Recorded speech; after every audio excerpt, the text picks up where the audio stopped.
Dios los bendiga a todos en esta tarde. Gracias a Dios por concedernos el privilegio de estar nuevamente reunidos a través de esta plataforma y con mucho gozo estamos aquí tratando de compartir esta enseñanza que nos aporta el Salmo número 12, enseñanza de parte del Señor. Y como se puede analizar aquí, ¿verdad? Se puede ver, este salmo es una súplica en tiempos de corrupción. Es decir, sabemos que toda súplica requiere de petición una y otra vez, a veces el llanto o el lloro va implícito y sabemos que el salmista, el David, que es el Salmo de David, el que vemos aquí, es una plegaria, ¿verdad? Que él está haciendo. Vemos que como manera de introducción, eh, eh, antes de empezar, de continuar, quiero decirles que me voy a ir versículo por versículo porque son 8 versículos, es muy corto el Salmo y creo que nos da la oportunidad de, si lo hacemos así, de analizar y sacar mejor contenido, ¿verdad? Mejor enseñanza de esto. Entonces, continúo con el estudio, que el Salmo 12 es una plegaria escrita por el rey David, que destaca la decadencia, ¿verdad? Moral y la corrupción que en ese entonces ya prevalecía y prevalecen aún en nuestra sociedad. Es decir, aquí podemos ver, hermanos, que en ese salmo David clama a Dios en busca, perdón, en busca de ayuda, en busca de protección, ya que se siente rodeado o en ese entonces se sentía rodeado por personas malvadas, por personas engañosas. En su momento lo vimos cuando de su propia familia se sintió traicionado, de su propio hijo, ¿verdad? Se sintió traicionado. Entonces, aquí esta es otra situación personal que él sentía, ¿verdad? Él sentía que los justos estaban desapareciendo pues de este mundo, podemos decirlo de esa manera, que la corrupción estaba ganando terreno, ¿verdad? La corrupción en el habla también que había ahí entre la sociedad de aquel entonces. O sea que esto no es nuevo, hermanos, que la gente hable mentira, que la gente hable palabras oeces o altisonantes. No es exclusivo de esta sociedad o de estos tiempos. Siempre a través de la historia han existido personas con esta característica de corrupción en el habla. Por eso cuando nuestro Señor Jesucristo andó en su ministerio personal, él hizo alusión a precisamente cómo hablamos, ¿verdad? Y en cierta ocasión dijo, por tus palabras serás justificado y por tus palabras serás condenado. Entonces, en aquel entonces, cuando David, hermanos, él sentía que había mucha corrupción en el lenguaje, pero también expresa la confianza en la palabra de Dios y la promesa de que Dios protegería a los fieles. En el Salmo 12, el salmista clama a Jehová pidiendo salvación, ya que los piadosos han desaparecido y los fieles escasean entre los hombres. Entonces el Salmo, si leemos el versículo 1, dice, salva, oh Jehová, porque se acabaron los piadosos, porque han desaparecido los fieles de entre los hijos de los hombres. Entonces, aquí estamos viendo que el salmista, ¿verdad? El salmo, en este salmo, denuncia la mentira, denuncia la hipocresía, que había en ese entonces en la sociedad, así como había opresión hacia los pobres, como la sigue habiendo hoy en día. El rico se enseñorea del pobre y en aquel entonces no fue la excepción. Y ya lo manifestaba David a través de sus diversos salmos. Entonces, había opresión hacia los pobres y hacia los necesitados, ¿verdad? Sin embargo, se destaca la pureza de las palabras de Dios y su promesa de preservar a aquellos que confiaban en Él o que confieren en Él. Y este salmo, hermanos, nos invita a reflexionar sobre la importancia de la sinceridad, la justicia y sobre todo la confianza en Dios en medio de un mundo marcado por maldad y corrupción. Y esto que leemos aquí en el Salmo 12 nos está alejado de la realidad actual nuestra, porque pareciera ser que es una copia, una calca exacta de lo que hoy en día estamos viviendo. Entonces, el Salmo 12, ¿verdad? Comienza con ese lamento por la maldad general de la sociedad. Entonces, la plegaria, ¿verdad? En busca de liberación que él está haciendo aquí, que el salmista eleva, recibe pronta respuesta y Dios interviene para proteger a quien es suyo. Entonces, los 8 versículos de este salmo están formados en 4 estrofas, ¿verdad?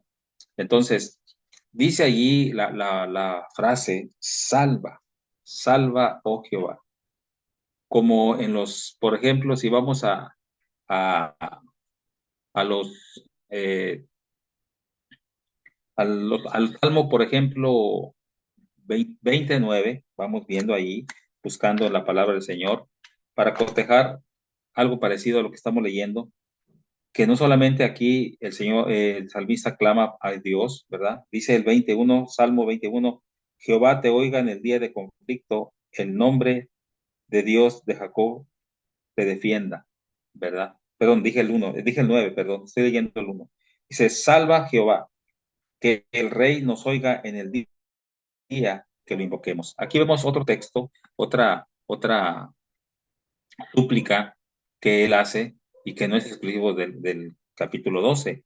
Ahora en el Salmo 28, también el versículo 9, allí encontramos, hermanos, otro texto que nos habla exactamente acerca de la necesidad de la urgencia que el salmista sentía. Dice, salva a tu pueblo y bendice a tu heredad y pastoreales y susténtales para siempre. Entonces, aquí vamos a ver, hermanos, las razones de su plegaria. Este salva, oh Jehová, David. David, él comienza a hacer esta súplica, ¿verdad? Y esa súplica la hace precisamente, ¿por qué? Es una súplica urgente, una súplica desesperada hacia Dios. Por esto, a veces leemos el Salmo, hermanos, o los Salmos, pero a veces no entendemos el contexto histórico en el cual el salmista estaba haciendo esa plegaria, ¿verdad? El rey David comienza con una súplica urgente, desesperada a Dios, utilizando este nombre de Jehová. Pide, ¿y qué consistía en esto? Bueno, pide eh, ayuda, pide salvación, pide liberación, porque nota una preocupante escasez de personas piadosas y fieles en la sociedad que lo rodea. El sentimiento personal que él tenía acerca de su entorno en aquel entonces era ese precisamente. En ese momento era ese. Se sentía solo, vamos a decirlo de esta manera. Y porque dice que la falta de personas justas era motivo de angustia, ¿sí? Era motivo de angustia para David, ya que parece que la maldad estaba ganando terreno y la integridad está en peligro de extinguirse. Eso era. Si nosotros nos ponemos a pensar un poquito, dice, porque el hombre piadoso cesa. Cesar es decir, fuera de la tierra, ya sea asesinado, ya sea llevado al exilio. Debemos de tener en cuenta esta hipérbole, ¿verdad? Poética. Entonces, es algo que era una situación que él sentía, era la sensación que él sentía en ese momento de, de falta de hombres piadosos, la falta de personas sobrias, de personas de buenos modales, de personas, en otras palabras, justas, ¿verdad? Es lo que dice aquí. La falta de personas justas era motivo de angustia para él. O sea, con eso nos damos cuenta que David, hermanos, no era indiferente a su entorno. Y a veces nosotros nos hemos acostumbrado tanto a vivir un entorno de maldad que a veces no cumplimos la función de salar, de salar en el buen sentido la sociedad en que nos rodea. Nos acostumbramos a ser tolerantes, nos acostumbramos a que los medios masivos de comunicación nos vendan la idea de que, pues, en cuestión de la homosexualidad y todo eso, pues verlo como normal, respeta su preferencia sexual y todo el mundo nos callamos, etcétera. Pero Entonces, ¿dónde están las personas justas que deben hacer eso? Entonces, David era una de esas personas, estaba pidiéndole a Dios porque había, o él sentía que había necesidad de personas justas en ese, en ese entonces, hermanos. Pero vamos viendo, hermanos, que el motivo para apelar al Señor por ayuda es que el pequeño rebaño de justos está en peligro de ser extinguido por la generación impía. Mire, ahí en el 12:7, que es nuestro capítulo de estudio, si nos brincamos al versículo 7, dice, tú, Jehová, los guardarás de esta generación, los preservarás para siempre. Entonces, ¿esta generación a qué se refiere? Bueno, a esa generación impía que estaba, que estaba ahí presente en ese entonces. Entonces, eh, el profeta Miqueas, seguramente, no lo puedo afirmar, pero seguramente en su mente, tenía en su mente este salmo cuando escribió ahí en Miqueas capítulo 7 versículo 2 acerca de esto. Si permiten, vamos a leer este pasaje ahí en el libro de Miqueas, ¿verdad? En el, en el capítulo 7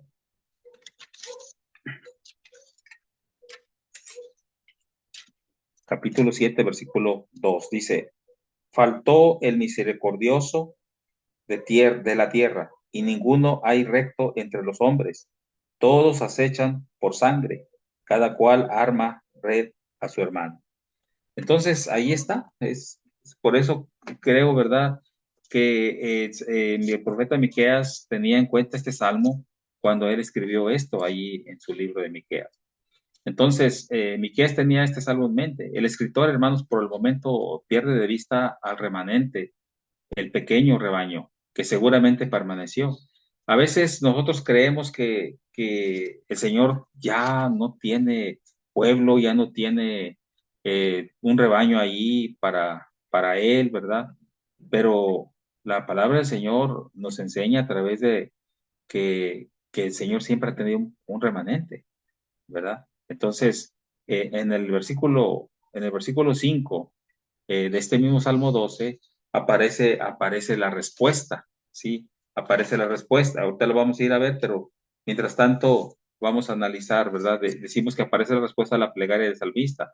Se acabaron, como él pensaba, el salmista pensaba que se habían acabado los justos, y es algo que era un pensamiento erróneo, porque en verdad, como dije hace un momento, él pensaba que estaba solo, que era de los pocos, pero no, mire, también así creyó en su momento Elías. En el libro Primer Reyes, capítulo 19 versículo 10 dice cuando él creía que solamente él quedaba y le buscaban para quitarle la vida. En ese momento, la generación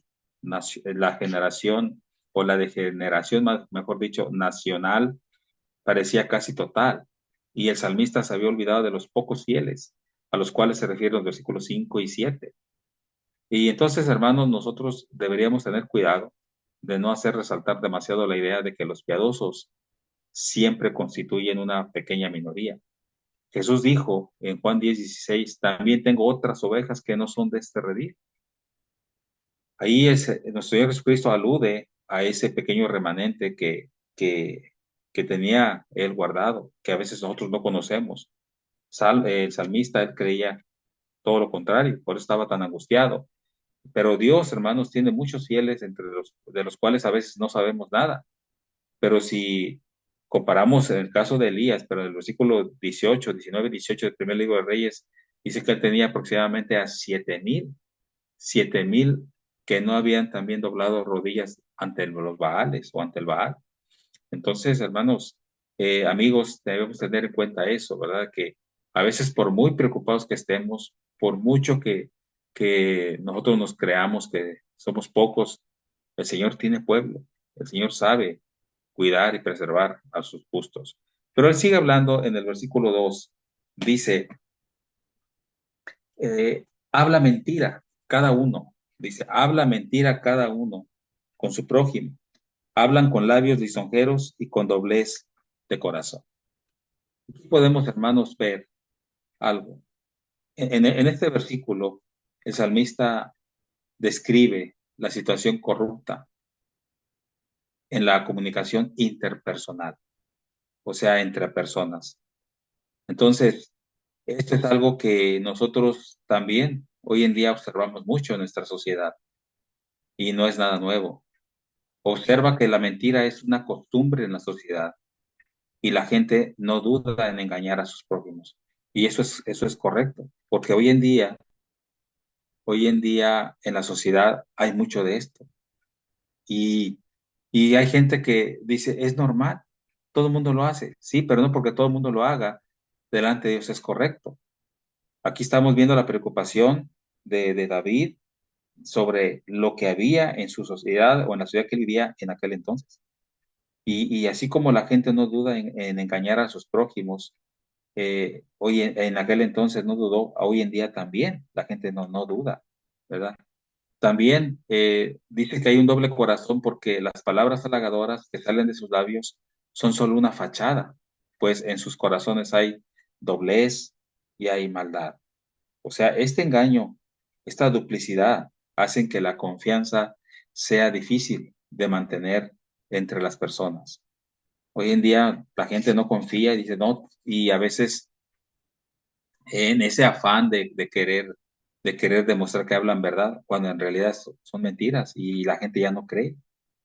Entonces los impíos dicen una cosa, pero piensan otra.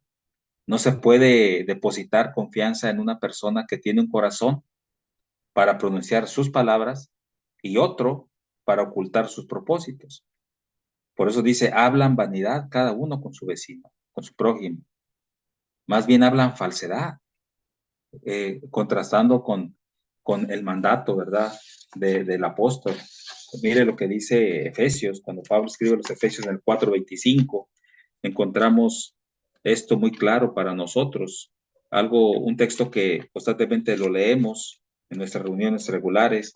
Dice, por lo cual, desechando la mentira, hablad verdad cada uno con su prójimo, porque somos miembros los unos de los otros.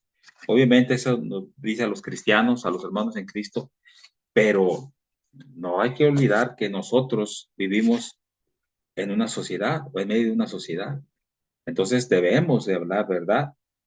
Y en aquel entonces David veía que todo era mentira a su alrededor, con labios halagadores o halagüeños, con doblez de corazón, dice, hablan, literalmente con labios de suavidad, ¿sí? Y con labios ásperos también. ¿Por qué? Porque tienen un doblez de corazón. La versión autorizada da el verdadero significado. O sea, hablan verdad, es decir, falsedad, discurso que ofrece esperanzas condenadas a la decepción. Dice, cada cual con su prójimo, con aquel mismo de quien está obligado a ser amigo, pero a quien engaña con huecas seguridades de amistad. Esto agrava la ofensa, que es contra su prójimo. Por eso Pablo lo dice allí, se refiere a esto, dejando de lado la mentira, cada uno hable verdad con su prójimo, porque somos miembros los unos de los otros. Entonces, los labios halagadores, literalmente con un labio de suavidades, eso es algo muy terrible, hermanos, que la gente hace. A usted le hablan con una suavidad frente a usted, pero le da la espalda y casi lo apuñala. Eso es con un corazón doble, es duplicidad. Un hombre de doble ánimo, como lo dijo Santiago, capítulo 1 versículo 8, es aquel que tiene fe superficialmente, pero en lo profundo hay incredulidad. Entonces, y esto a través del Antiguo Testamento, hermanos, el Señor requería de gente que hablara siempre verdad, que no fueran de doble corazón o doblez de corazón. Entonces, aquí solamente tenemos un Dios, un Padre, ¿verdad? Tenemos una fe y debemos ser rectos.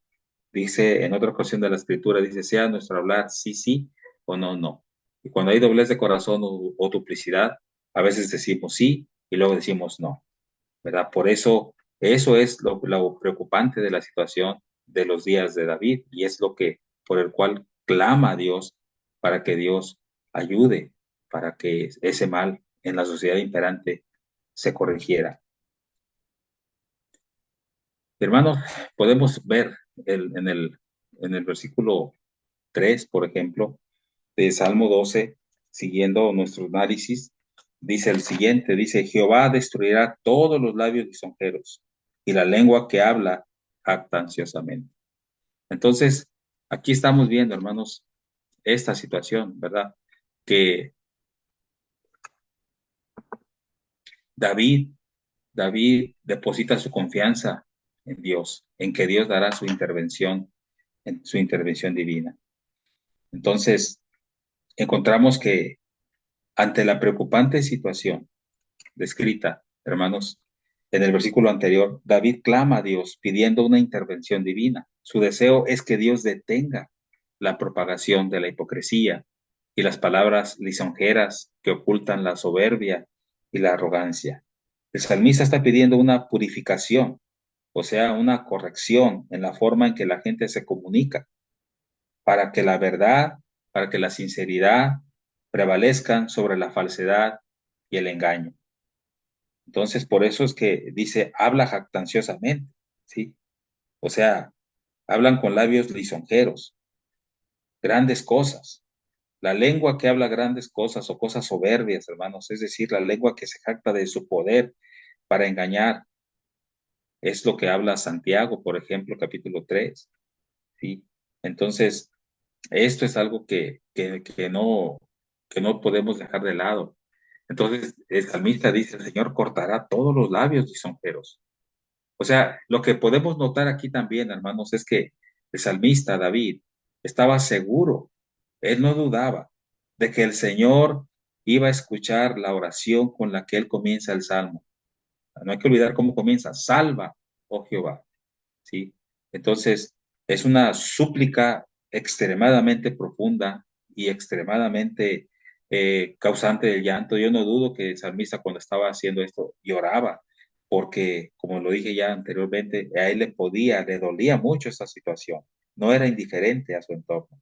Entonces, por eso dice, el Señor cortará todos los labios lisonjeros. Y la expresión es esta, hermanos, es una expresión de fe, seguro de que el Señor iba a escuchar la oración, ¿verdad? Porque para que nuestras oraciones puedan ser escuchadas, debemos creer que Dios las concederá, como dice el Señor. Si vamos ahí a Marcos, por ejemplo, en Marcos capítulo 11, versículo 24, dice, por tanto, os digo que todo lo que pidiereis, orando, creed que lo recibiréis y os vendrá.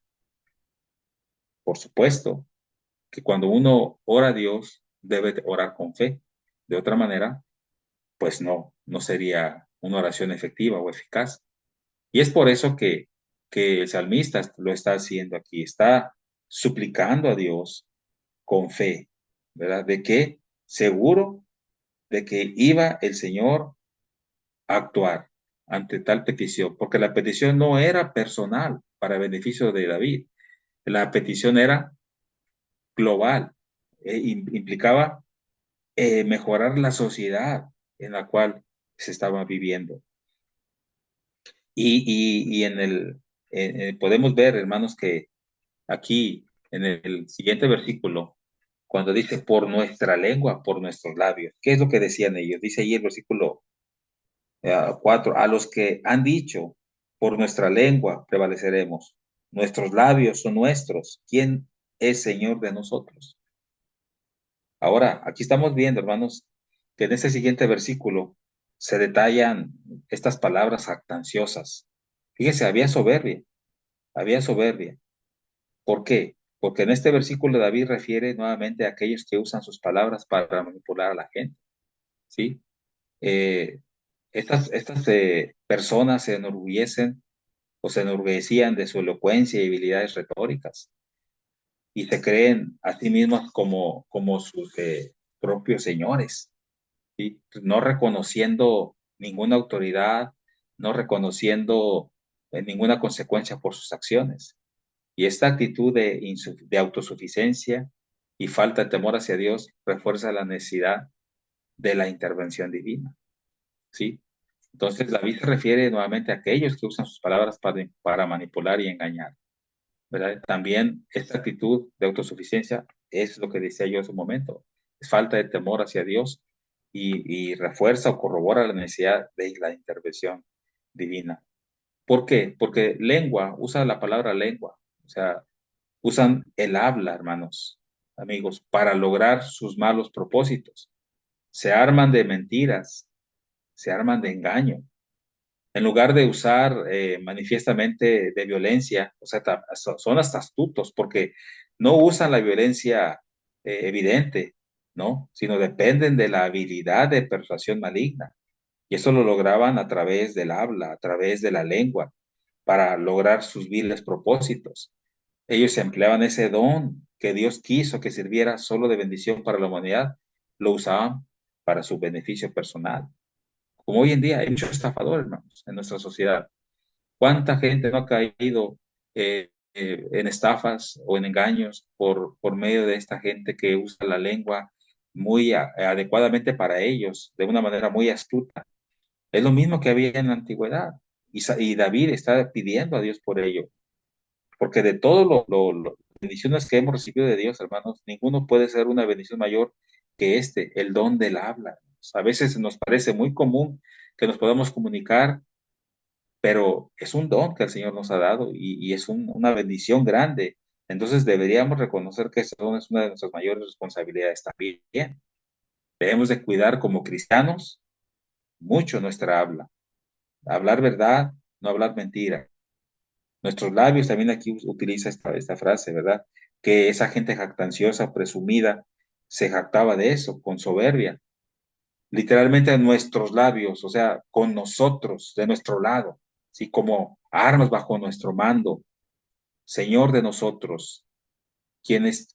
Y la pregunta era, ¿quién está ahí para impedir que hagamos lo que nos plazca? ¿Sí? Porque por nuestros labios podemos ser lo que queramos, en otras palabras. Para controlar nuestro lenguaje y tenemos por responsables lo que decimos. Y muchos admiten, hermanos, o muchos que admiten ser responsables de sus acciones, pero no de sus palabras. Entonces deberían meditar en la advertencia del Salvador. La que yo decía hace rato, Marcos 12:37, por tus palabras serás justificado, pero también por tus palabras serás condenado. Y así seremos, hermanos, amigos. Por eso es importante que no menospreciemos la enseñanza de este Salmo 12. Ahora, ante este panorama, que hasta el versículo 4 hemos visto, viene la segura respuesta de nuestro Dios. Y eso es lo que, lo que tenemos que ver. Dios responde la súplica del salmista. Jehová declara que se levantará para actuar en favor de los oprimidos, en favor de los necesitados. Dios es consciente del sufrimiento de los pobres, de los afligidos. O sea, Dios no es indiferente, hermanos. A veces al salmista parecía que Dios le era indiferente, pero no, a Dios no le es nada indiferente. Él está viendo, Él está observando y obviamente Él va a responder en el tiempo de Él. Él no va a responder en nuestro tiempo, por mucho que uno crea que es el tiempo exacto, el tiempo necesario para obtener respuesta de Él. El Señor va a responder cuando Él lo considere necesario. Y aquí me recuerda un caso, ¿verdad? Cuando aquel profeta del Antiguo Testamento o aquel siervo que fue a reconstruir el templo, pues él se estaba triste, estaba cabizbajo por lo que le estaba pasando al pueblo de Israel allá en Jerusalén, y él quería reconstruir el templo. El Señor oró, esa persona Nehemías oró fervientemente y era una urgente necesidad, pero el Señor le respondió 6 meses después. O sea, era una urgente necesidad para el hombre, para nosotros, pero Dios respondió en el momento adecuado. O sea, no fue indiferente al sufrimiento de esos necesitados en aquel entonces. Entonces Dios responde y David así lo considera también. David así lo considera, está seguro de que Dios va a responder sobre esto. También podemos ver, hermanos, que se compromete a salvar y a proteger, dice el versículo 5, por la opresión de los pobres, por el gemido de los menesterosos. Ahora me levantaré, dice Jehová, pondré a salvo al que por ello suspira. Entonces aquí está el compromiso de Dios a salvar y a proteger a aquellos que claman por su ayuda, por justicia. Entonces dice, por la opresión de los pobres, o sea, por causa de el gemido de los necesitados. Entonces, a continuación, hermanos, el Señor contrasta la queja y la oración de fe. Me levantaré, dice, cuando llegue el momento para que Dios intervenga, cuando ya los opresores hayan tenido suficiente oportunidad de revelar sus malas intenciones, entonces se efectuará la ayuda de nuestro Dios.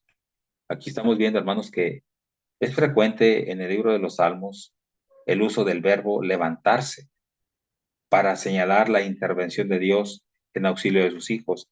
Y para esto vamos allí a los salmos que tengo ahí puestos. En el Salmo 3, versículo 7, encontramos en el caso de David cuando está huyendo de Absalón, su hijo, dice el 7, levántate Jehová, sálvame, Dios mío, porque tú heriste a todos mis enemigos en la mejilla, los dientes de los perversos quebrantaste. Ahí está el Salmo. Ahora, en el Salmo 9:19, más adelante, podemos ver esto. Dice así, levántate, oh Jehová, no se fortalezca el hombre, sean juzgadas las naciones delante de ti. Otra vez vemos el verbo levantarse. Y si vamos más adelante, en el 10:12 dice, levántate, oh Jehová, Dios, alza tu mano, no te olvides de los pobres. Y así sucesivamente, hermanos. Entonces, ahí vemos que esa fue una súplica del salmista y que el Señor no fue indiferente ante eso, ¿verdad? Entonces, estamos viendo, hermanos, esto. Vamos al versículo 6, donde el salmista vuelve a decir, dice, las palabras de Jehová son palabras limpias, como plata refinada en horno de tierra, purificada 7 veces. Aquí encontramos algo muy importante, hermanos. Todo esto contrasta con algo, ¿verdad? Con algo muy importante aquí, a diferencia de la sociedad corrupta que hablaba mentira, ¿verdad? Aquí vemos que el salmista encuentra consuelo y esperanza en las palabras de Dios. Aquí David elogia la pureza y la perfección de las palabras divinas. Aquí utiliza un simbolismo, utiliza la imagen de la plata refinada para resaltar la calidad de la palabra de Dios, afirmando que ha sido probada y purificada repetidamente, lo que significa que es absolutamente confiable y sin manchas de error. Y aquí dice, algo que llama la atención aquí es como plata refinada en horno de tierra. Para quienes hemos visto en algún momento un horno de tierra, hoy en día se utilizan para muchas cosas y entre ellas la cuestión, la industria del reciclado utiliza mucho estos hornos de tierra para purificar los metales, sea aluminio, sea plomo, sea lo que sea. Y en este caso, el salmista dice la plata cuando 7 veces el horno caliente, implica que es para purificar, sacar toda la impureza que hay o pudiera haber en ese metal tan precioso como la plata. Bueno, ya cuando queda, después de ese proceso, queda purificada completamente. Y a semejanza de eso, el salmista compara las palabras de nuestro Dios, que son puras, son sin mancha, son sin defecto. Entonces, eran palabras que se tenía que cumplir, ¿verdad? Palabras limpias, en contraste con las palabras de las personas mencionadas en el Salmo 12:2, ¿verdad? Sus palabras fueron vanidad, adulación, falsedad, y no se podía confiar en ellos. Entonces, aquí vemos que las palabras de Dios son, a diferencia de eso que encontramos en el Salmo 12:2, son palabras puras, limpias, purificadas, dignas en quien confiar.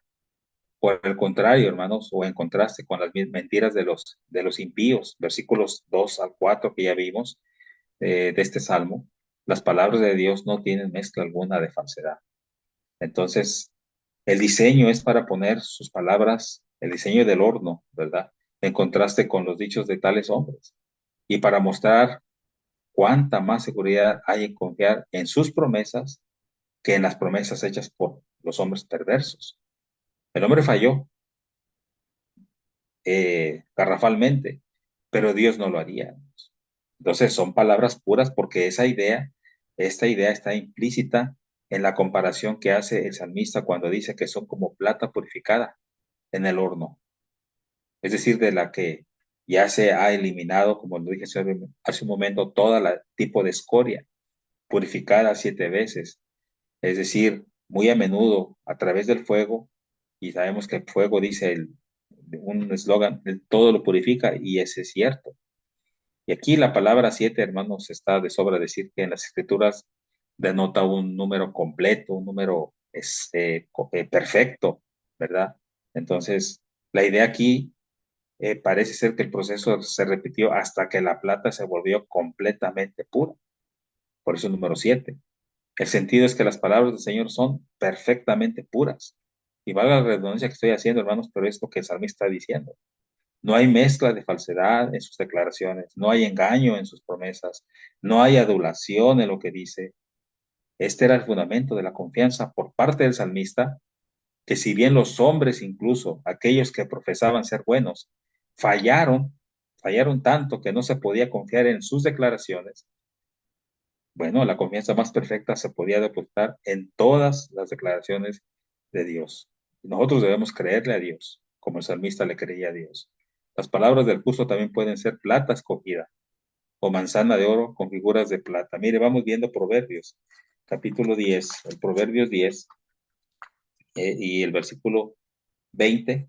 Podemos decir esto, ¿verdad? Podemos leer aquí en el libro de los Proverbios, Proverbios de Salomón, el 10, y luego podemos ver en el versículo 20, leer allí, dice, plata escogida es la lengua del justo, mas el corazón de los impíos es como nada. Si nos vamos al capítulo 25 o al Proverbio 25, podemos también leer algo parecido. Dice allí, el Proverbio 25, 11. Dice así, manzana de oro con figuras de plata es la palabra dicha como conviene. Y ahí está. Y la palabra de Dios, hermanos, es plata purificada 7 veces. Entonces, espero que estemos entendiendo hasta ahorita, hermanos, lo que estamos analizando. Y vamos a la siguiente presentación, que David, hermanos, continúa con esa confianza en Dios, de que como un guardián de los justos, como un guardián de los justos. Entonces, a pesar de la maldad, hermanos, prevaleciente en la generación actual, el salmista afirma que Dios protegerá a aquellos que son fieles, aquellos que son justos, lo que implica que los justos estarán seguros bajo la protección divina, incluso en medio de tiempos difíciles. Entonces, dice ahí, los guardarás, dice el texto, ¿verdad? Es decir, las personas a las que se hace referencia en el Salmo 12, versículo 5. ¿Cuáles son esas personas del 12:5? Bueno, los que se jactaban de sus labios, de que eran dueños de sus labios y ellos podían hacer con sus labios lo que ellos quisieran y no iban a ser juzgados. A eso se refiere. Entonces, los vas a guardar de las personas a las que se hace referencia en el 12:5, los pobres y los necesitados que sufrían los males que se les infligían. Ahí está la situación. Entonces, dice ahí, los guardarás o los preservarás, ¿verdad? Entonces, aquí hay otra palabra que permite entender mejor, ¿verdad? Que es generación. Dice, tú Jehová los guardarás de esta generación. ¿Cuál generación? Bueno, el salmista usa esta palabra para referirse a esta clase o raza de detractores, ¿verdad? Aduladores, lisonjeros, opresores y mentirosos. O sea, la idea es que toda esta generación fue eminentemente malvada y que nadie más que Dios podía liberar a los pobres y a los necesitados. Eso es algo, hermanos, que, que estaba ahí prevaleciendo. Pero, para terminar, vamos al versículo 8. donde se nos habla acerca de que a pesar de la situación, de todo lo que ya vimos los versículos primeros del Salmo 12, a pesar de ese panorama oscuro, gris o incluso negro, si ustedes quieren, David mantiene, a pesar de eso, su confianza en Dios. Y eso es lo que nunca debemos de perder, hermanos. Nunca. El Salmo concluye con una observación sobre la realidad presente. David nota que los malvados están en todas partes, rodeándolo y actuando con impunidad, mientras la maldad y la vileza son exaltadas en la sociedad. Sin embargo, a pesar de esta situación, el salmista mantiene su confianza en Dios y en sus promesas de protección y la salvación para los justos, obviamente.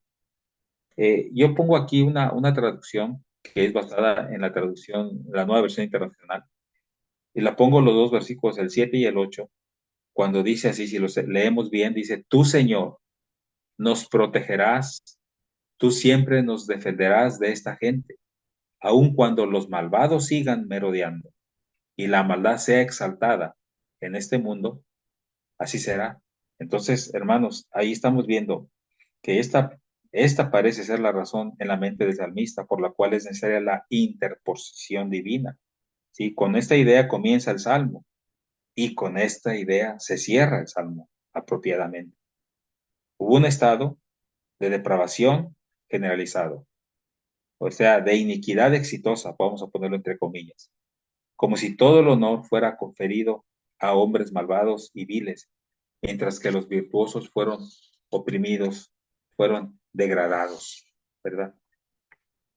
El Salmo 12 expresa, hermanos, la confianza en Dios, confianza en su palabra fiel y sus promesas.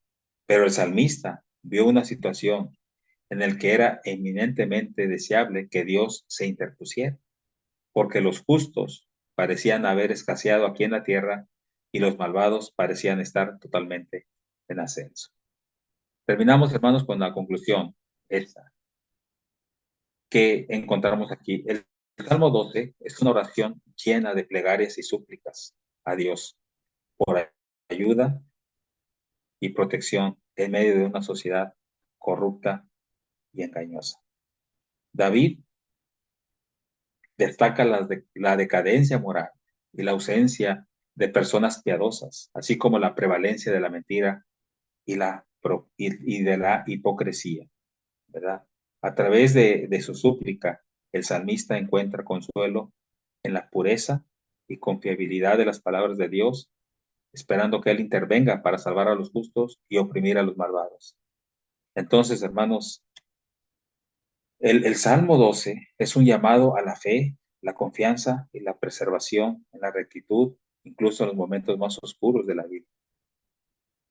Entonces, a pesar de este final realista del poema, el tono general del Salmo es de confianza en que Dios defenderá al inocente. Entonces, ahí está. A través de esto, hermanos, encontramos esto en el Salmo número 12. Es mi oración, hermanos, que este estudio haya sido claro, porque es, como lo pongo al final, el Salmo 12 es un llamado a la fe, la confianza y la perseverancia en la rectitud. Seamos así, hermanos, incluso en los momentos más oscuros de nuestra vida, siempre con el temor a Dios y siempre conscientes de que Dios dará su ayuda en un oportuno socorro. Gracias, hermanos, por la atención prestada y vamos a terminar ya con esto, ¿verdad? Y entonces, pues podemos continuar con los demás. Nuestro hermano tiene la palabra.